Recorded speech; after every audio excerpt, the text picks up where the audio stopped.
Oui, moi qui ai vu croiser aussi cet été le noyau dur de cette extrême droite qui est toujours derrière Marine à l'heure actuelle, le message que j'ai entendu, c'est que de toute façon, la condition préalable à la renaissance d'une droite identitaire est la disparition de Marine. C'est-à-dire que maintenant, c'est acté pour eux que Marine, c'est ce qui bloque la Reconquista, et que pour dégager Marine, il faut Zemmour. Donc aujourd'hui, ces gens-là justifient leur soutien à Zemmour comme une étape intermédiaire et nécessaire à la reconquista de ce qu'ils sont censés représenter.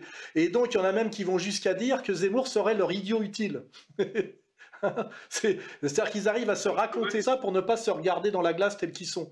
Parce que ce que moi j'ai compris récemment, c'est que au début, je pensais que Zemmour allait se présenter, qu'il allait faire entre 5 et 8%, que ça allait animer le débat. Mais en réalité, ce que j'ai découvert là, avec la pression que s'est pris Marine dans la gueule, avec l'opération Ménard, c'est que le but de cette opération, c'est de terroriser Marine et de lui faire comprendre qu'elle ne doit pas se présenter. C'est pas concurrencer Marine à l'élection, essayer de la faire sauter même du deuxième tour, parce qu'en fait, Zemmour prend autant on va dire, de voix à la droite qu'à l'extrême droite, pour simplifier. C'est qu'en fait, ils sont en train de la terroriser avec le souvenir du débat Macron, hein, pour qu'elle ne se présente pas.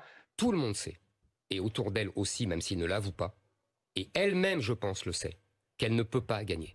Je pense que son débat de 2017 a montré cruellement ses lacunes et a humilié ses électeurs. C'est-à-dire que là, on irait vers une présidentielle dès maintenant qui serait programmée pour un deuxième tour Macron-Zemmour. Hein, c'est ça et avec l'idée qu'avec un deuxième tour Macron-Zemmour, Zemmour a plus de chances de battre Macron au débat pour défendre les idées d'une droite identitaire que Marine, qui a déjà été mise KO lors d'un précédent championnat. Hein, on est comme en boxe. On ne voit pas pourquoi elle aurait droit à une deuxième chance alors qu'elle s'est fait mettre KO au premier round de la dernière fois.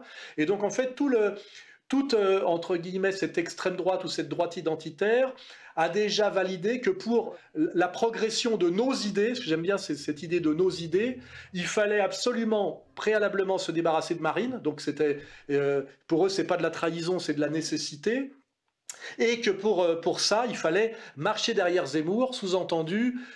Je vous dis, Zemmour est soit le phénomène disruptif qui permet notre retour, j'ai entendu cette expression-là, ou même notre idiot utile pour que nous revenions. Ce qui me fait assez marrer de penser qu'à un moment donné, ils vont pousser Zemmour, et quand on voit la clique là, qu'il y a derrière un personnage que pour ne pas nommer pour l'instant on appelle Coupe Rose, enfin moi je l'appelle tape autour, hein, que ces gens-là ils vont pousser Zemmour, hein, c'est-à-dire l'extrême droite, c'est-à-dire tous ces nazis d'opérette issus des mouvements d'extrême droite étudiants liés à Assas des années 80, 90, voilà, qu'à un moment donné ils vont pousser Zemmour pour sortir du bois. Et je ne vais pas déflorer tout de suite l'idée, mais on pourra parler à ce sujet-là comme exemple, comme modèle, ce qui s'est passé ces dernières années en Ukraine. On pourra faire le parallèle, hein, pour voir comment ça finira pour eux. Hein. Youssef